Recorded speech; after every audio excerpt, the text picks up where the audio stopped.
সুপ্রিয় দর্শকবৃন্দ, আসসালামু আলাইকুম।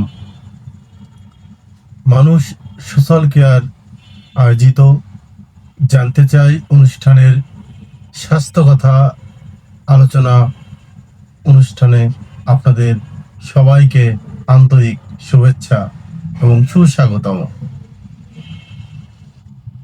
আমরা আজকের পর্বে আমরা একটা অতি পরিচিত এবং খুবই একটা বিব্রতকর একটা ডিজিজ নিয়ে আমরা আজকে আলোচনা করব, যেটা কিনা শহর, গ্রাম, গঞ্জ প্রত্যেকটি জায়গাতেই এই ডিজিজটা অত্যধিক পরিচিত এবং সবাই এটা আমরা কঠিনভাবে সাফার করি। তো আমরা ডিজিজটা আমরা সবাই জানি, যেটাকে খোসরা পাসরা বা চুলকানি, ইংরেজিতে যেটাকে স্ক্যাবিস নামে পরিচিত। আসলে এই স্ক্যাবিসটা যেটা দেখা গেছে যে একটা মাইট, যেটা কিনা সার্কোপটিস স্ক্যাবি নামক একটা অ্যান্টি মাইক্রোবিয়াল মাইট দ্বারা এটা সৃষ্টি হয়।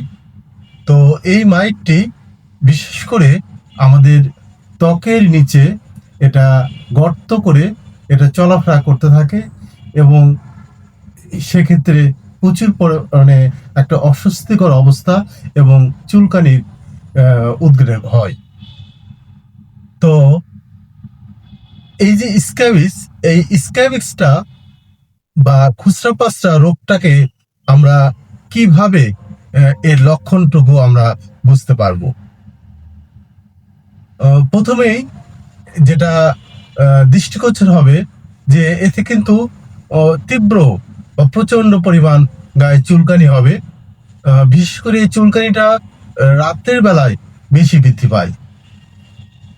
দ্বিতীয়ত হলো, এটা বিশেষ করে আমাদের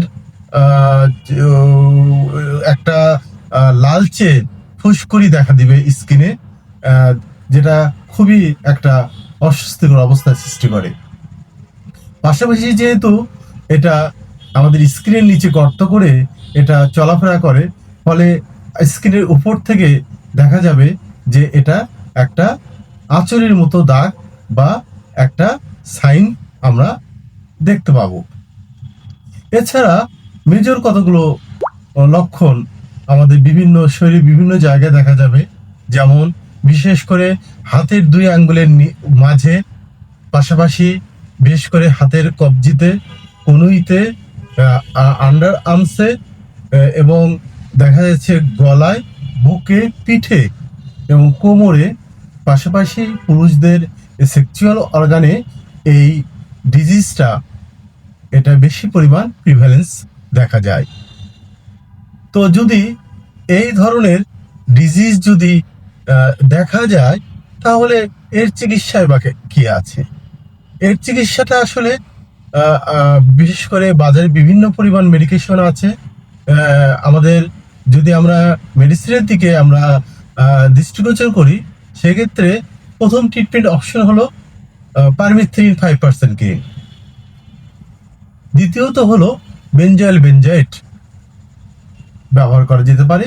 তৃতীয়ত আইভারমেকটিন ট্যাবলেট, যেটা কিনা এটা মুখে খাবার হিসেবেও আমরা গ্রহণ করতে পারি। পাশাপাশি আমরা বিভিন্ন ধরনের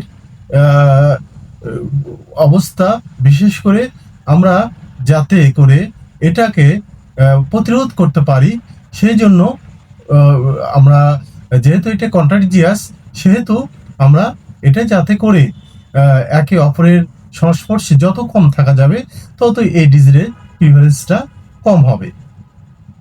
তো আমরা এই আইভারমেকটিন বা পারমিথ্রিন, বিশেষ করে আমরা পারমিথ্রিনটাকে এটাকে সবচেয়ে বেশি আমরা গুরুত্ব দেই চিকিৎসাতে।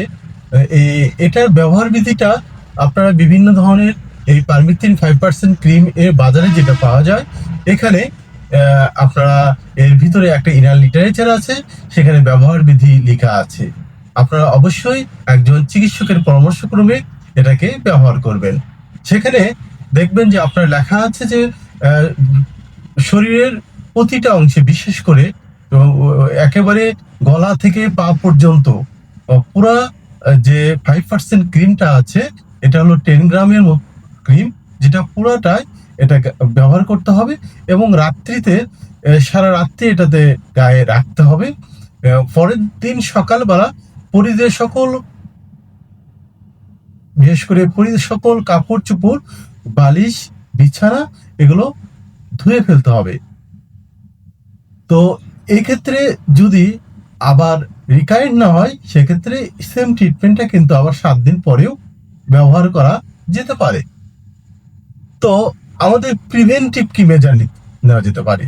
তো প্রিভেন্টিভ মেজার বলতে আমরা কিছুক্ষণ আগেই শুনেছি যে আসলে এটার যাতে ডিজিজটা প্রিভ্যালেন্স না হয়, তার জন্য অবশ্যই আমাদেরকে সচেতন হতে হবে। বিশেষ করে পার্সোনাল হাইজিনটা মেনটেন করতে হবে, পরিষ্কার পরিচ্ছন্নতা মেনটেন করতে হবে।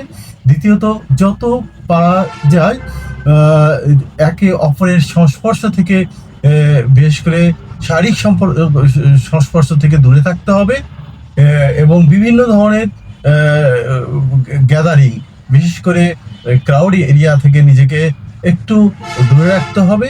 পাশাপাশি ডক্টরের সুচিকিৎসার মাধ্যমে কিন্তু আমরা এই চিকিৎসার মাধ্যমে আমরা এই ডিজিজকে আমরা গুড বাই জানাতে পারি। তো সর্বোপরি আমরা এটুকুই বলতে পারি, যেহেতু এটি একটি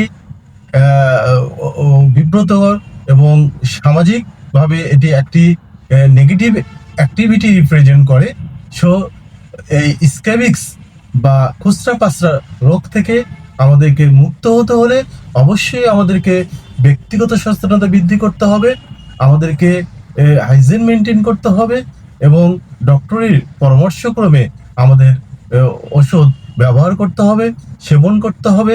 তাহলে আমরা এই রোগের বিরুদ্ধে আমরা জয়ী হব। থ্যাংক ইউ ভিউয়ার্স, আজকে এই পর্যন্তই।